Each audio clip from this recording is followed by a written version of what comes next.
Right. Federalism. That's where I left off a little while ago. And that's how it's written in Farsi. Federalism. Oops. Federalism.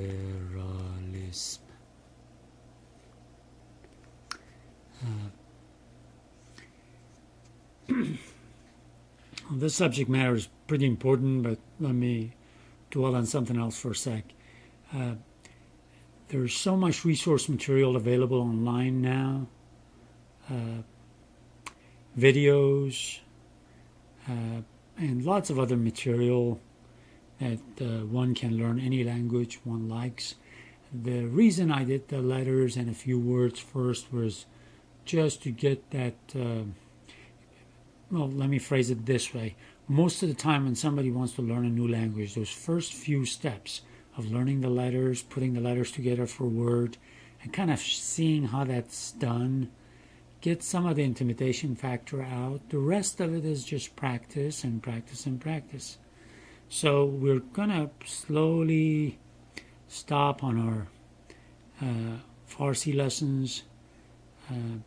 The one thing that is very important to me, and this part we've talked about it, is that I want my granddaughter to know a second language and hopefully even a third language fluently. And it could be Farsi. Of course, I've got the bias just so that he can communicate and also, most importantly, read those Persian poets. Can't top those. And but it doesn't have to be Farsi. All that matters is a living language that needs to be picked up, talked in, and go with it. Could be Chinese to me, Japanese, Hindi, Bengali, Gujarati, German, Portuguese, Spanish, Arabic, Turkish. After all, my parents spoke Turkish, and that's probably the first language I heard. I'm almost positive that the first words I heard were Turkish Arabic words, which, my mom probably said, bless Allah, or in Turkish. But anyways, any language will be good. It's opening that window, that other window for a person to see humanity, to see nature, to see the beauty of things. Okay, now we're going to switch to subject of federalism.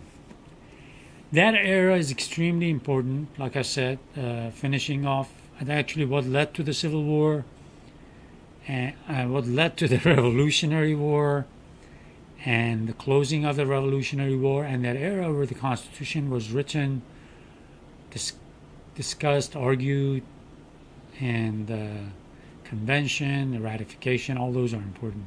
These two books happen to be in the library. I'm familiar with them. I've read one of them, and I have listened to the other one on one of my drives to California, maybe 2, 3, 4 years ago. But there are lots of books that cover this era, all of them, lots of good ones, not all of them great, but lots of good ones. So this one is by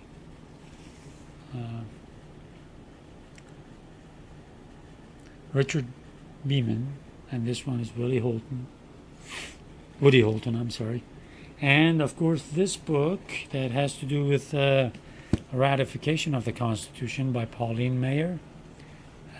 She wrote the American Scripture, which had to do with Declaration of Independence, and that was pretty good, but there are newer works that will complement that. But this era is extremely important. The letters of the founders are extremely important for our building block of a new government for all of humanity, where we can hopefully stop spending our energy on hating and backstabbing and you know the rest, and take care of the planet that takes care of us, and be good to all life on this beautiful planet. So we shall reconvene.